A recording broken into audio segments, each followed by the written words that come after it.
Nicole, my princess, I'm telling you that 18 years ago today, you were this.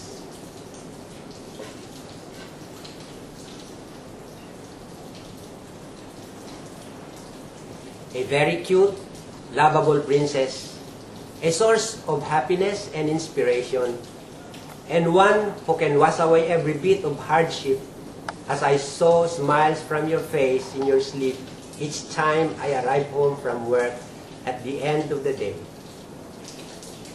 Your papa and mama might have told you when you have grown older that you were left with us with your yaya in the province just after you were out of the hospital where you were born. They had to go back to Manila for their work. But when nighttime approaches, your eyes open up and your sweet smiles will gradually turn into a frowning face as you begin to cry endlessly until the wee hours of the night. Poor daddy and mommy, they had to take turns pacifying you to stop crying and putting you to sleep with this baby carrier.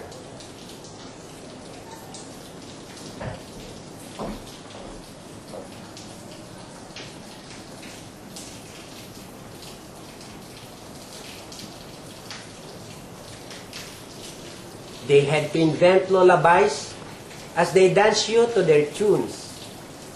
And when their voices die down and you have not yet stopped crying and fallen asleep, they have to lull you to sleep with whatever music there was in the cassette tape.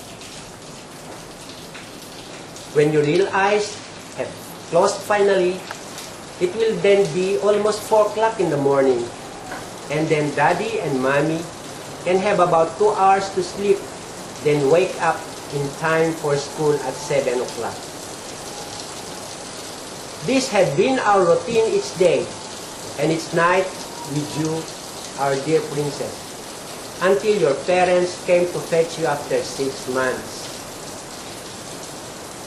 We were then saddened with your leaving, but it was just right for your parents to do this because nothing could be the best substitute for parents' tender, loving care. But even then, Mom and I had to regularly see you in Manila. We did this every month, making sure not to miss your development. How happy we were then.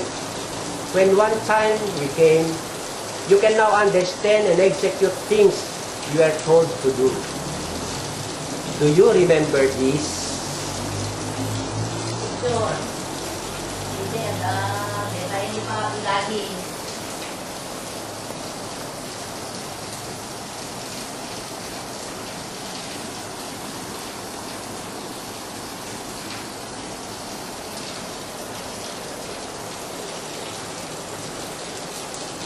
You were asked to post before the camera. You were back into our fold when you entered grade 1. This time with your brother and your papa. No more yaya, remember? This was because your mama has left you for work in Saudi Arabia. And you stayed with us until you finished grade 4. I know you have acquired the basic skills needed to pursue quality education with us. We made it a point that you love learning at an early age with us. You may not know that you had been the first division math challenge champion in grade 2 in the entire province of Cagayan. And you had been a consistent MTAP gold medalist until you left us for Ireland. Remember this? The picture na niya, the medal.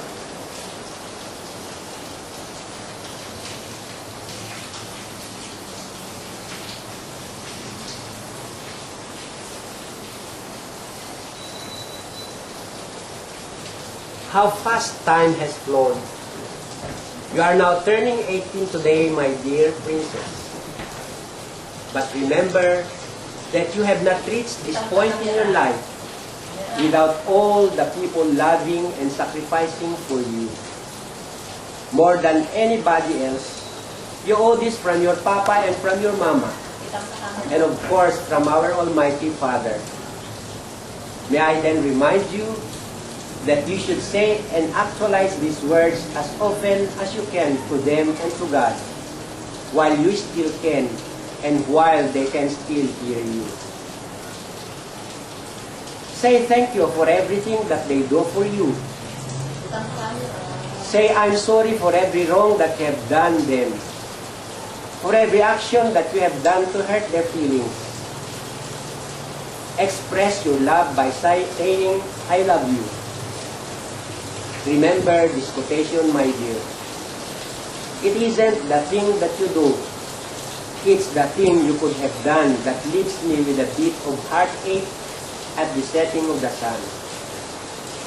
This is a beautiful reminder for you not to take for granted the many sacrifices of your parents just so they could give you the best and most comfortable life they can.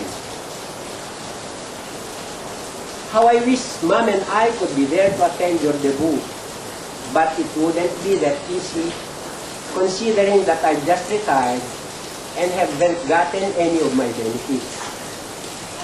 Anyway, our thoughts are there always with you. Time will come that we'll be there for you soon.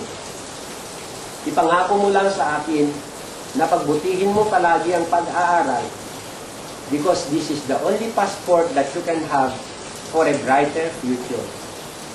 We love you, Nicole. You should know that if it needs that we repeat what we have done with Mom for you in your younger years, we would be glad to do that without rancor in our hearts. Remain to be always our princess and never settle for less than this. Gets mo? Gawin mo, as Father Gomez always says.